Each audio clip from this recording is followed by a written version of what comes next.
system. No, I must place the union in proper pathway for people to understand.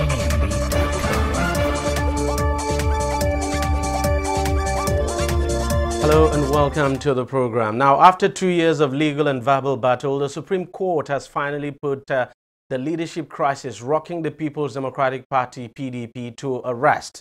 The Apex Court last week ruled that former Governor of Kaduna State, Ahmed McCarthy, is the authentic leader and chairman of the party, actually. The three-man panel, now headed by the Chief Justice of Nigeria, Walter Onogan, ruled that the appeal court, which upheld Ali Modu Sharif as the PDP chairman, actually erred in law, and that the Port Harcourt Convention, which produced McCarthy, was duly and legally constituted in line with the party's constitution. It was a judgment members of the one-time ruling party were anxiously waiting for. Now, many members of the party have said the outcome of the judgment will determine if the party will still exist or not. Some, however, said whichever way the judgment swung, there will be no peace in the party unless true reconciliation is carried out, one which the court cannot rule on, of course. Now, chieftains of the party, Governor of Ekiti State, Ayo Fayose, River State Governor Nyesom Wike, former Deputy National Chairman of the party, Chief Bode George, and many others say the judgment is a victory for democracy and a time to rebuild the party. However, there are some party members across the state. Some party members across the state are actually analyzing the judgment. Now, the question is, how will states that have been factionalized resolve the crisis? Joining me now to discuss this issue is the chairman of the PDP in Lagos State, Honorable Moshood Salvador. Honorable Salvador, thank you very much for coming on the program. You're welcome. Tell me how relieved you are that this has now been sorted out. Because at some point, even your position as chairman was in doubt. I mean, going by the decision of the Court of Appeal. That's right. So you must be a relieved man now. Yeah, it's a great relief. It's a great relief. And the relief is not for me alone, but for all members of PDP. The house that has been working that has been working with unity, now working in separate something, you know, it has to affect the whole house. So definitely, I feel so happy, and I'm very happy about. Wait, is this the outcome you had always expected, or were you anxious at some point that let me tell this you, case was going to swing, could swing against your own? No, I never thought it group would ever swing against, because truth is always constant. Reality is, it is real that all that happened. Once you don't lie, once you don't do anything with a negative intention, the intent is what matters. So since all those things are on the positive side, definitely I expect this type of verdicts. The sitting, I mean the hearing before this final judgment day, that was the very day I knew that McCarthy has won the case. How? The Al-Modu Sharif group refused to respond to all the allegations of appeal at Supreme Court, claiming that McCarthy group does not have the local standard to bring them to court. Yes, exactly. Because they delayed it, and you know, it is time bound, the period for you to respond to all these things. And I was there, physical. I was there, present, when the judges were asking their lawyers that, look, for the last time, do you still have any document to submit in support of your claim? They refused. They said no. Therefore, they refused to respond to all the allegations. They based their refusal on the fact that McCarthy doesn't have the right to bring them. And there was a motion on that particular issue. Then, before the ruling on that motion, they asked them again. Once they said no, they are not submitting anything, and it was ruled that McCarthy has the right to bring you to court. After all, You were in court with him at the Court of Appeal. You were in court with him at the High Court. What stops him from bringing you to court at the Supreme Court on the platform of PDP? Ab initio, once they have lost that, and they have lost the opportunity of responding to the allegations, they have lost everything. That's what made them lose everything, because they did not even submit anything to defend themselves. Beyond the Supreme Court judgment, most people, those who have been following your party closely, including myself, I would say the most difficult task before your party now is how to reconcile the various factions in that party. I mean, members who are aggrieved and all of that. And then you look at this crisis itself. It was self-inflicted anyway, because some of your members actually brought the crisis on your party. If not, this wouldn't have happened. So how difficult do you think it's going to be for your party now to reconcile all the various factions in the party? So let me tell you something. Reconciliation is not something so difficult. It's the style politicians always put on the table that makes it so difficult. Two minutes after the verdict of Supreme Court, I started receiving calls from the other side. The people of Al-Modu Sharif in Lagos State, they were calling me. Some were even telling me that they never did anything with the so-called purported chairman of Al-Modu Sharif. They never followed him. They were denying him outright. It depends on the personality, the quality of the chairman like me to know how to manage such. They are all members of PDP. They made it so difficult to the extent that we have to organize, have an alliance so that some people will not be disenfranchised. And talking about that alliance, is it true? And because I want you to confirm it right here and now, is it true, as some people have been alleging, that at some point you left the PDP for the Labour Party? I'm surprised you use that word. Politics is not a game of illiterates. People should be educated well. What do they mean by leaving? Left? Alliance is not leaving your party. That's quite true. Alliance, definition of alliance in the dictionary, is an agreement between two or more political parties for the purpose of election only. It's quite different from platform. It has another definition. I have MSc in political science. The definition of alliance does not mean they left the party. It means they are looking for a palliative way of solving a particular problem concerning election. That is why the alliance is always used for election only. Because if that had not happened, it just would have been difficult for you to have fielded candidates anyway. Okay, thank you. Why wouldn't they go into alliance? Have a look at this. This is a letter written to LASEC, notifying LASEC our primaries, dates, and everything. This is the letter received by LASEC.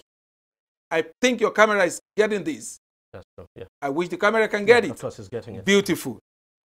After that, after our primaries and everything, we made payment to LASEC on PDP candidates. This is the receipt of the payment to LASEC.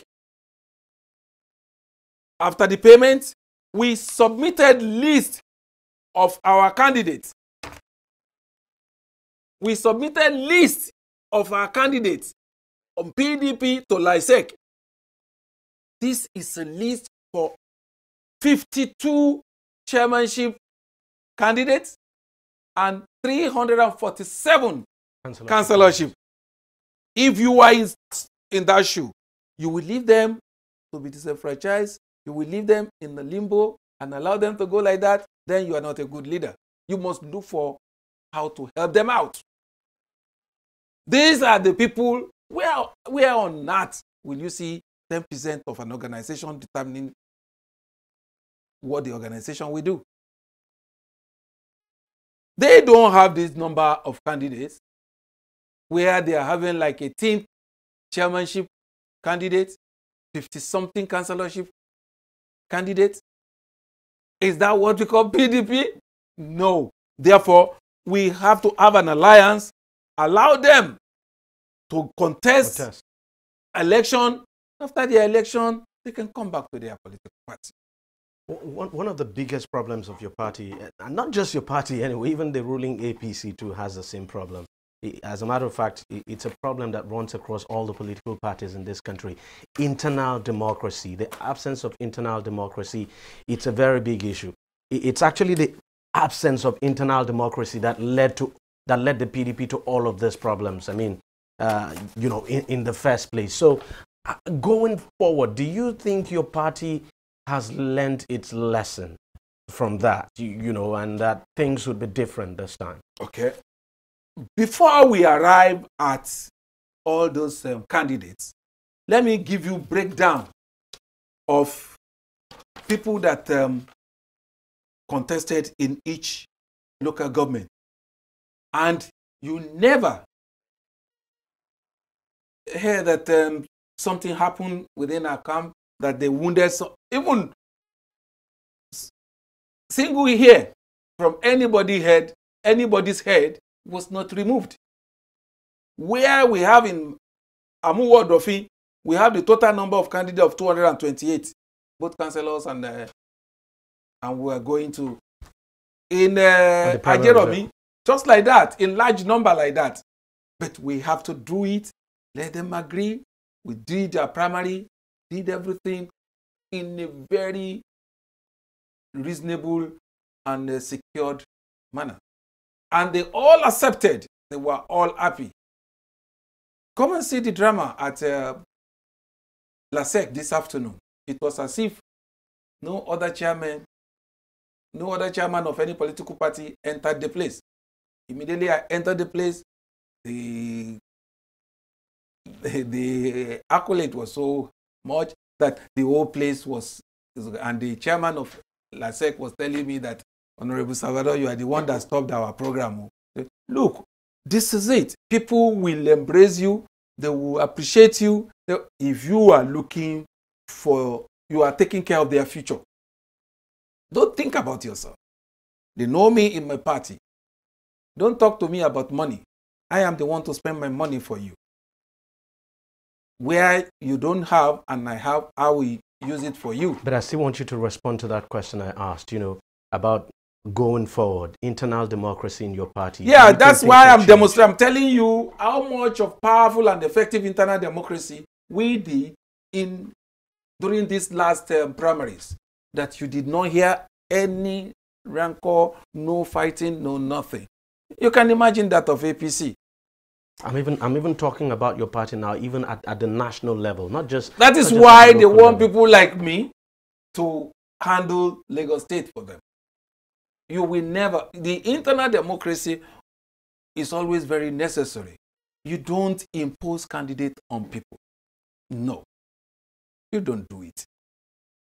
It has to be in agreement with everybody. If you see a quality, a particular quality in a personality, you just have to call the attention of others to it. Because I might not see it as you are seeing it. So once you can call my attention to it and you give me some of the example of what he has done and why you think if we put the person there, it will be of this advantage to the community, to everybody, you will see that they will buy the idea from you and everybody within the party will support such person. So you think at the national level, you expect that the leadership of your party will... As a matter of fact, that was what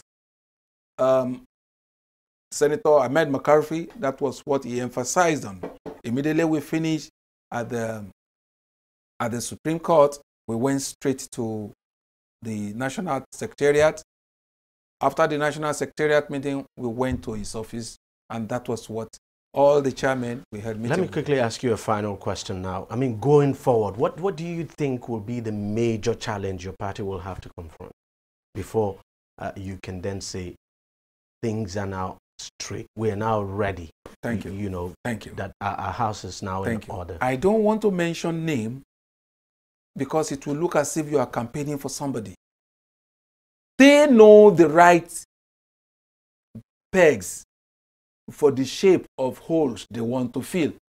As long as they can put the square peg in square hole, the round peg in round hole, the octogenous size of peg in any one, triangular peg in triangular hole, then they will get it right. Otherwise, we will continue with this because they have forgotten one thing, that this is not at all 2011, and this is not even 2011. We were just learning. This is not 2003. This is not 1999. You do anything for me here, as I'm talking to you, some people are recording in their various houses, and they put it on their WhatsApp, the whole world see it. Therefore, you have to be very careful. What you don't want anybody to know you with, don't just move near it. Because you are only thinking it is you and the person. No, that was in the past. Technology has exposed all the shortcomings of anybody. It can expose it any day, anytime. So they have to be very careful. Now, PDP must know that the issue of impunity should stop. It must stop. I am an individual. I have my work. I'm not collecting salary from a political party. I'm spending my money in that's an investment. If I am making an investment and you say I will not reap from the investment, I better go away from it. And it's only if you are going to go away just like that, you will see such fight like that of Alimadu Sharif. Because he sat down on his own, you went to bring him in, and you are now dictating. Everything they do in politics, there are some things underground. And let's just hope the crisis also in the Southwest, where you come from, too, will be resolved. Because even in the Southwest, there are still issues that must be resolved as well. Definitely, everywhere, not only in the Southwest. Yes, everywhere. Everywhere. Everywhere. You're indeed correct. Honorable Moshe Salvador, thank you very much for coming on the program. You're welcome. You're welcome. We all need to be very honest with ourselves and be considerate. Don't think somebody is stupid. If you think the person is stupid, then you are the big fool. Exactly. And respect everybody's opinion. Let's just hope the party puts its house in order now, and provide so that we can be a very formidable opposition. Exactly. That's the target. Thank you very much for coming. Well, that's we'll take a short break now, and when we come back, we're still going to continue this discussion. I'll be talking with some independent analysts now who are not members of the PDP or any political party at all, who will be giving us their own insight as to what the PDP stands to deal with for it to put its house in order. Stay with us. Every day, every hour, and every minute, news break in Nigeria. Things happen so fast, it's most times difficult to track and comprehend them. But that's what we do right here on DEJI360. 2015, would you want to come back again? It's like asking Jesus Christ, if he knew he was going to die, will you want to come back as the savior of the world again? We do not just help you track the stories, we break them down, explore all the angles, analyze the issues so that you can fully comprehend the stories and use them to make the right decisions.